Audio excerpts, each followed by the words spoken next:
The people who found Nolan Wells' body just called his own family's lawyer a liar.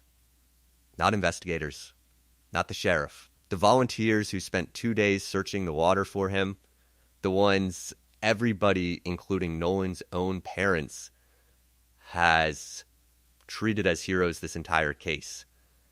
And by the end of this video, you're going to understand exactly what set that off, why one man's own words on national television contradict his own organization days later, and why all of this connects directly to a detail we flagged as unresolved weeks ago.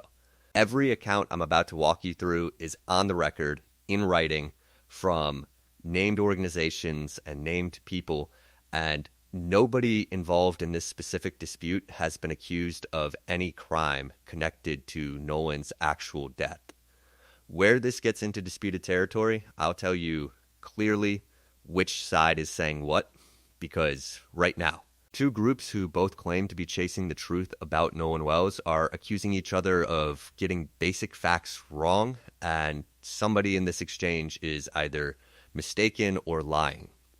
Here's why this particular disagreement matters more than it might look like on the surface. This case has already produced disputes between the family and investigators, and between investigators and the public, but nothing yet between the family's own legal team and the volunteers who spent 2 days searching the water. Up until this point, this case has mostly split into two camps: the family and their legal team pushing for answers on one side, and local authorities being accused of moving too slowly or too quietly on the other. The Cajun Navy has never belonged to either of those camps. They're the volunteers who spent 2 full days searching the water for a missing teenager they'd never met, the group Nolan's own parents thanked publicly, the group that's been treated by almost everyone following this case, including us, as one of the few genuinely neutral voices in it. When that specific group turns around and accuses the family's own attorney of misrepresenting them, it's not just one more contradiction added to a pile. It's a crack running straight through the one relationship in this entire case that hadn't shown any strain until now. Let's start with what happened at that NAC press conference in Chicago, the same one where Ben Crump announced the independent autopsy results. In the middle of walking through those findings, Crump made a claim about how Nolan's body was discovered. He said the United Cajun Navy, the volunteer search and rescue group that helped locate Nolan, told him and Nolan's parents that Nolan was found face down and fully clothed. And then he used that detail to make a specific point. The last time anyone has video of Nolan, he said he wasn't wearing a shirt. So at what point, Crump asked the room, did he put one back on? That's not a small question, and it's not one this series can just gloss over. If it's accurate, it means something changed between the last confirmed footage of Nolan and the moment his body was recovered, something nobody has explained. This is also, if you've been following this series, a detail we ourselves flagged as an open question in an earlier update, back when the only footage anyone had access to showed Nolan without a shirt hours before his friend's boat ever left the island. At the time, we said plainly that nobody had an answer for it. As of this press conference, it looked like Crump was finally providing one, courtesy of the very organization that pulled Nolan's body from that water. Here's where it gets complicated. Hours after that press conference ended, the United Cajun Navy posted directly on social media, tagging Crump by name in a message meant to be seen widely. We didn't say Nolan was fully clothed when found, the organization wrote. He was wearing only swim trunks. Please don't misrepresent our words. I want you to sit with the size of that gap for a second. Crump told a room full of reporters at a nationally covered press conference that Nolan was fully clothed. The organization, he says, told him that is now saying in writing that they never said any such thing, and that Nolan was found the same way he'd been photographed earlier that day, in swim trunks and nothing else. Which version is true is the obvious question hanging over all of this, especially since two accounts of the exact same discovery have ended up this far apart. And if the Cajun Navy is right, why did Crump tell an entire room something they say never happened? Before you decide, this is simply Crump getting it wrong. There's a wrinkle that actually makes this messier, the part of this story that changes everything once you hear it. 2 days before that press conference on Monday, July 20th, United Cajun Navy President Todd Terrell sat down for an interview with Nancy Grace. Grace asked him directly about how Nolan's body was found. As I recall, Terrell said, "Nolan was face down, still fully clothed on the beach. Is that correct?" "Yes," Terrell answered. "That is correct. That detail matters." 2 days before his own organization publicly denied ever describing Nolan as fully clothed, the president of that same organization said, on camera, in response to a direct question, that fully clothed was exactly right. This came from the head of the organization himself, under his own name, on a nationally syndicated true crime program, agreeing without hesitation to the exact phrase his own group would later insist was never said at all. When that contradiction got pointed out, the Cajun Navy's response was that people were misunderstanding what fully clothed meant. Todd's use of that phrase, the organization said afterward, simply meant Nolan wasn't found naked, that he was wearing his swim trunks. They said the entire debate over that phrase was a distraction from the facts that matter, and that anyone treating this as some deliberate cover-up needs to keep their eye on the ball. I think it's fair to ask whether that explanation holds up. Nancy Grace didn't ask Terrell whether Nolan was naked. She asked if he was fully clothed using that exact phrase, and Terrell agreed with that exact phrase without qualifying it in the moment. If the organization's later explanation is accurate, that's a significant misunderstanding to leave uncorrected for 2 full days, right up until it became a national talking point at Crump's press conference. It's worth remembering, too, that this isn't the only piece of visual evidence the Cajun Navy has been actively soliciting from the public in these same days. Separately, the organization posted a photo on social media that a follower had sent in, a random family snapshot taken on Horn Island on the 4th of July. Asking if anyone could confirm whether the person visible in the background might be Nolan and whether anyone could help establish a timestamp for it. That photo request went out through the same social media account, now at the center of the dispute over what was and wasn't said about Nolan's clothing. That's a group still actively trying to pin down basic facts about that afternoon in public, using its own social media account as an open call for tips. At the same time, it's disputing exactly how specific its own knowledge of Nolan's condition was. It's a strange position to be in, simultaneously asking the public to help verify one photograph while insisting its own account of a completely separate detail has been misquoted. Both things can be genuine at once, an organization still piecing together fragments of that day, while also being frustrated at how one specific word got twisted into a national talking point. But it does mean the Cajun Navy's own information gathering about July 4th is clearly still very much a work in progress, not a finished, settled account either. The Cajun Navy didn't stop at correcting the clothing detail. They went further, posting bluntly, "Did Attorney Crump lie about UCN?" Yes, they said they never spoke with Crump directly at all and never provided him with information describing Nolan as fully clothed. That's a significant escalation in its own right. Disputing one specific word is one thing. Publicly calling a nationally known civil rights attorney a liar in a single word without qualification is a different order of accusation entirely, and it's the kind of statement that doesn't leave much room for a quiet, face-saving resolution on either side. Crump has since responded. He said this dispute was never about attacking anyone, that his only purpose from the beginning has been figuring out what happened to Nolan on Horn Island, and that he intends to stand by the truth no matter who it implicates or who it clears. That's a direct answer to being called a liar in public by a group that's been treated up to this point as one of the more trusted, neutral voices in this entire case. Notably, Crump's statement sidesteps whether the Cajun Navy ever spoke to him directly and instead reframes the entire disagreement as beside the point, insisting the goal remains finding out what happened to Nolan regardless of who ends up right about a single phrase. Whether that's a genuine attempt to keep the bigger picture in focus or a way of avoiding a direct rebuttal he can't win. is something I'll leave you to decide for yourself. Here's the detail that I think explains why this blew up the way it did, rather than just fading as a minor disagreement. During that same press conference, Crump didn't just repeat the fully clothed claim.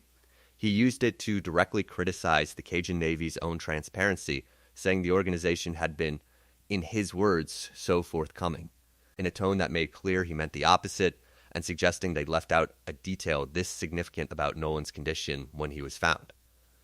In the Cajun Navy's telling, Crump used a fact he'd gotten wrong to publicly question their honesty in front of the exact audience most invested in trusting them. This clothing detail sits on top of something bigger. Two parties who've both positioned themselves as trying to get answers for this family, now publicly accusing each other of dishonesty, in the middle of a case that already has more than enough contested facts without this one. It's worth remembering what each side has to lose here. Crump has built his entire public role in this case around being the family's advocate against an investigation they don't fully trust. If the very group that recovered Nolan's body is now openly contradicting him on a factual point, that undermines the credibility he needs every time he stands in front of a camera going forward. The Cajun Navy, for its part, has spent weeks building a reputation as the one organization in this story with no stake in the outcome, no lawsuit, no press conference, just volunteers who searched the water because a family needed help. Letting a factual dispute like this sit unanswered would have cost them exactly that reputation. Neither side could really afford to let this go, which probably explains why it escalated as fast and as publicly as it did. What this dispute does and doesn't resolve is worth spelling out clearly.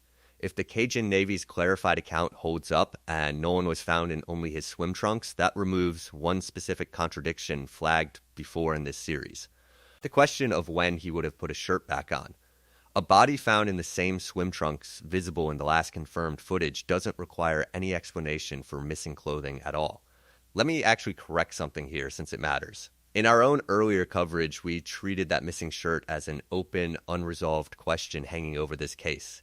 That question is now answered, just not in the direction Crump presented it at that press conference, but resolving that question replaces it with a new one that's arguably worse for public trust in this case. Why did a nationally recognized civil rights attorney representing this family at one of the most consequential press conferences this case has had present a detail to the entire country that the source of that detail says never came from them? While all of that was unfolding, something happened quietly away from press conferences and social media posts that I think matters more than either side of this argument. Christine Wonsley has accepted an offer from the United Cajun Navy to personally view photographs taken during the search for her son. The offer came directly from the organization that spent 2 days on the water searching for Nolan, the same organization now publicly disputing Crump's account of how that search ended. The Cajun Navy's Vice President, Brian Trasher, was in a helicopter searching for Nolan on July 6th, flying at around 400 feet when he photographed the beach at Horn Island. He said he didn't realize at the time that Nolan's body was visible in those images, and that it wasn't until later, going back through the footage from that flight, that anyone connected to the search realized what those aerial shots contained. Those same photographs also show the police response on the ground. According to reporting on this, the organization reached out to Christine directly to offer her the chance to see them and to walk her through their search efforts in more detail than she's had access to before. She was given the option to receive the images digitally. She chose instead to see them in person. That choice doesn't need much explanation. A mother is going to sit across from the people who found her son and look with her own eyes at photographs of the last place his body ever was. This is simply where this family is right now. Underneath every public statement and every social media post, far removed from any argument about who misquoted whom. A man flying a search helicopter at 400 feet, who didn't even realize what he'd photographed until later, is now sitting down in person with the mother of the boy in those images because she asked to see them that way rather than have them sent to a phone. That tells you something about how differently this specific relationship between Christine and the Cajun Navy is functioning compared to the public fight happening in parallel with Crump. Whatever's being said online, this particular exchange, mother to rescuer, still seems to be happening with a level of trust the rest of this case badly needs more of. There's a separate legal thread running alongside all of this that I think connects directly to why nobody outside this dispute has much solid ground to stand on yet. Jackson County District Attorney Angel Myers McIlrath released her own video statement this week, specifically addressing why her office has said so little publicly. She said Mississippi's rules of professional conduct restrict what a prosecutor can release during an active investigation, and that every death in the county, aside from natural causes and non-criminal accidents, gets presented to a grand jury as standard procedure, whether or not the public finds that timeline satisfying. Our restraint in communicating facts and evidence, she said, protects the integrity of this investigation and the grand jury proceeding, rather than keeping the truth from the public. That process applies the same way regardless of how prominent the case becomes, or how many press conferences either side holds in the meantime. She went further, framing the tension directly.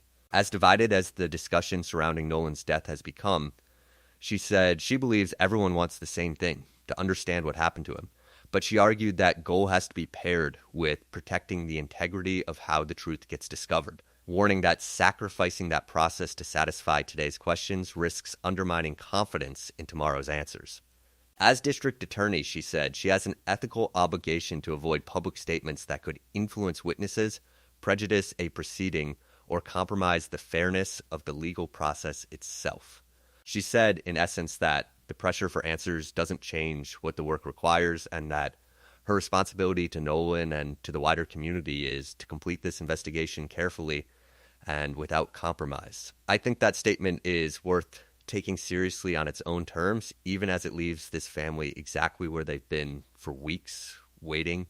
Her explanation reframes the silence from local prosecutors as a structural feature of how death investigations in that state are legally required to proceed before charges, if any, are ever filed. That doesn't make the wait easier for a family that's already had to fight for basic documents and watch its own attorney get publicly accused of lying. But it does mean the silence from her office specifically has a different explanation than the silence anyone else in this story has offered.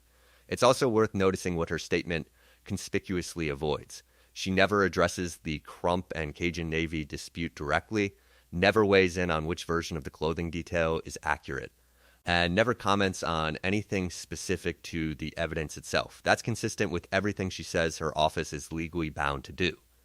It also means the one office positioned to clarify some of this, using real investigative access nobody else in this dispute has chosen to stay entirely out of it.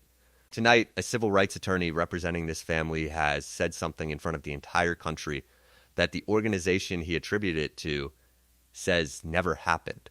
That same organization's own president said the opposite thing on camera 2 days earlier.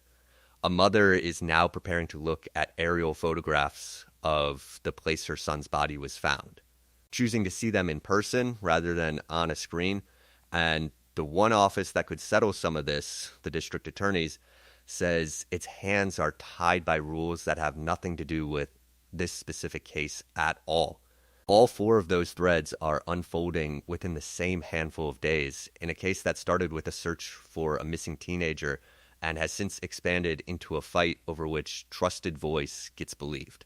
None of that gets this family any closer to a cause of death. What it does show is how fragile trust has become between every party that's supposedly working toward the same goal here. When even the people helping search for a missing teenager start publicly contradicting the family's own legal team, you have to wonder how much of this case has been settled clearly at all, or how much of it has just been repeated so often that it started to sound settled.